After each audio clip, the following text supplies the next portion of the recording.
Welcome to APR kitchen. இன்றைக்கி நம்ம chicken fried rice பண்ண போகிறோம். இதுக்கு சிக்கன், தயிர், கரம் மசாலா, மிளகாய்த்தூள் தேவையான அளவுக்கு நம்ம போட்டுக்கணும்.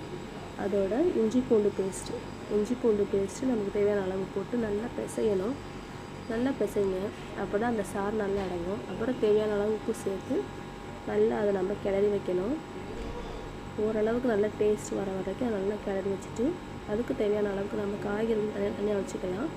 ஒரு வானலியில் எண்ணெய் விட்டுட்டு அதில் நான் 2 முட்டை, நான் இன்றைக்கி 2 முட்டை எடுத்துருக்குறேன். 2 முட்டை நல்லா உடச்சிக்கோங்க. அந்த 2 முட்டையை உடச்சிக்கிட்டு நல்லா கிளறணும்.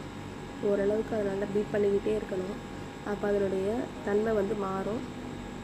பாருங்கள், ஃபஸ்ட்டு லிக்விடாக இருந்தது. இப்போ பாருங்கள், நல்லா அது கிளற முட்டை தனியாக பிரிஞ்சு வரும். அதுக்கப்புறம் அதை தனியாக எடுத்து வச்சுக்கணும். திருப்பி எண்ணெய் விட்டு நம்ம ஏற்கனவே பிசைஞ்சு வச்சுருந்த அந்த சிக்கன் நல்லா மேக்னேட் பண்ணியிருந்தோம்ல, அந்த சிக்கனை போட்டு எடுத்து நல்லா வறுத்து தனியாக அதையும் வச்சுக்கணும்.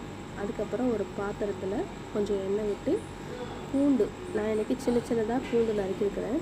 அந்த பூண்டு நல்லா வறுத்துக்கோங்க. அதோட வெங்காயம், நீல வாக்கில் நறுக்கிற வெங்காயம் நல்லா அதை வதக்கிக்கோங்க.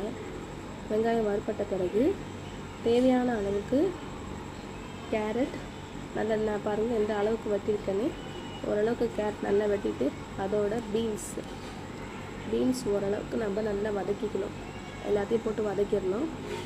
இந்த பாருங்கள், இந்த மாதிரி நல்லா பொன்னிறமாக வரதுக்கு பிறகு அதில் ரெட் கேப்சிகம், நீங்கள் எந்த கேப்சிகம் எடுத்துக்கலாம். நான் ரெட் கேப்சிகம் தான் எடுத்துருக்கிறேன்.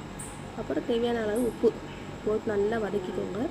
இதோட நான் ரெட் சில்லி சாஸ் கடையில் கேட்டால் கிடைக்கும். ரெட் சில்லி சாஸ், அப்புறம் சோயா சாஸ் அதை சேர்த்து நல்லா கிளறுங்க.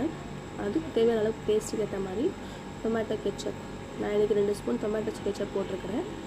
அதுக்கப்புறம் ஷாலட்ஸ், வெங்காயத்தாள் போட்டு முட்டை, நம்ம ஏற்கனவே கிளறி வச்சுருந்த சிக்கன், வறுத்த சிக்கன், அப்புறம் சாதம், ஏற்கனவே வடித்து சாதம் வச்சுருந்தேன், அதையும் போட்டு நல்லா கிளறி எடுத்தோன்னா சுவையான, நமக்கு பிடிச்ச கிறிஸ்பியான சிக்கன் ஃப்ரைட் ரைஸ் ரெடி.